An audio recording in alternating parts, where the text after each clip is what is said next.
మీరు ఎప్పుడైనా గిరి ప్రదక్షిణానికి బయలుదేరే ముందు ఎవరితోనైనా 14 మైళ్ళు నడవాలి అని చెప్పారనుకోండి, అమ్మో నడవగలనంటారా, చెప్పులు వేసుకోవచ్చా అండి అని అడుగుతారు. చెప్పులు వేసుకోకుండా ఉండడం మంచిది.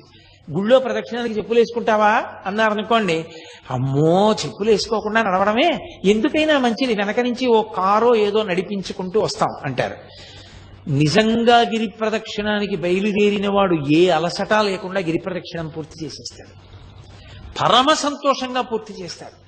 కాలు కింద పెట్టి 1 కిలోమీటర్ దూరం లేనటువంటి ఆఫీస్కి ఏదో ఒక వాహనం లేకుండా వెళ్ళలేని వాళ్ళు, నా జీవితంలో నేను 3-4 పర్యాయాలు చూసా వాహనం ఎక్కకుండా 14 మైళ్ళు అటువంటి వాళ్ళు ప్రదక్షిణం చేయడం.